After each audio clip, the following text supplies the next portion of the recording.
Why hello there, the Walrus Clown here, and today I'll be doing a request from my title card artist, Kitty the Nerd today. Seeing how she got married about a week ago, and this is the film they saw on their first date. And Kitty, I am so sorry this is about a week late. My ass can't keep to a schedule if my life depended on it. Anywho, the Blue Sky Horton Hears the Who movie. Otter, roll the intro, please.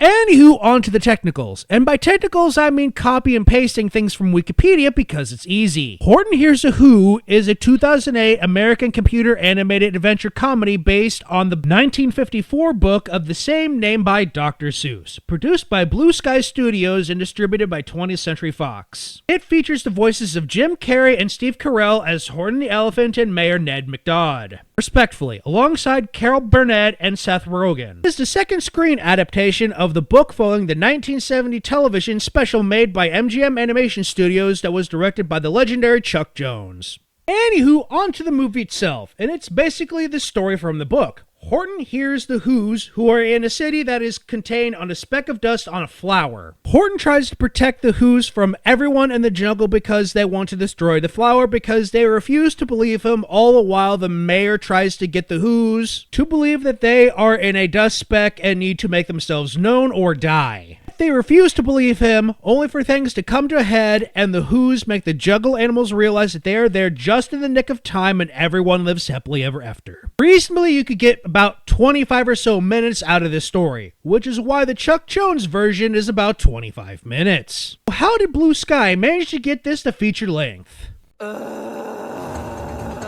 Yep, they add a bunch of unfunny shenanigans,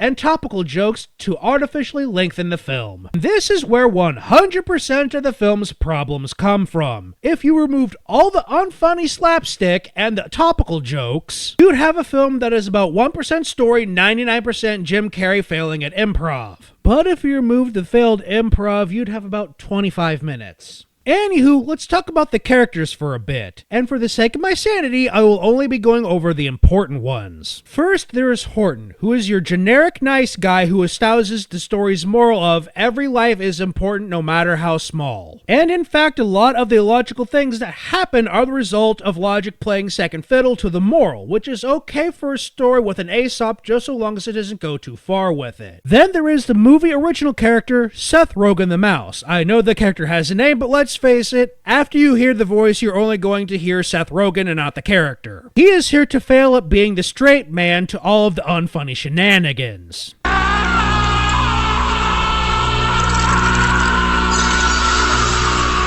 Then there's Steve Carell's character, Mayor Ned McDodd, who in the original story was a scientist. But in the movie, he's the mayor. Why is this change necessary, you ask? To help make more topical jokes that have no place here because Blue Sky is being ran by a bunch of morons, only slightly less stupid than the jackasses over at Illumination. That's why. Anywho, he is the exact opposite of a straw man, as everyone sees him as crazy and wrong, only to be proven right at the end. Another important character that is movie only and important to the climax of the film but not necessary for the book is Mayor Ned McDodd's only son, Jojo McDodd, who is the only boy of 100 children that McDodd and his wife have, and he is clearly going through that brooding, wear nothing but black teenage goth phase. I don't know what go forth and multiply religion the McDodd family practices, but I think over 100 pregnancies is spousal abuse provided that the Who's don't reproduce externally. You know what? I'm calling it canon. The Who's, despite looking like mammals, reproduce like amphibians, and the male fertilizes the eggs after the female lays them in water. It's the only thing that makes a lick of sense given their clearly complex multicellular life forms that can't reproduce by dividing. Anywho, Jojo McDodd's big thing is that he is silent the whole film only to just so happen to make a device in his spare time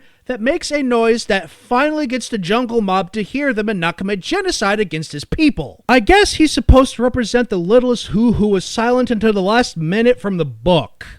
Then there is Jane Kangaroo and her hellspawn in her pouch. Jane is a Karen of the highest caliber. And there is a reason I say that. Let's just say, for argument's sake, that Horton was wrong and the voice coming from the dust speck was just a delusion on his part. It turns out that he's right, but Jane doesn't find this out until she almost commits genocide against these poor things. Anywho, for the bulk of the movie, she thinks that Horton is being delusional. You never just destroy the thing a delusional person's delusions are centered around.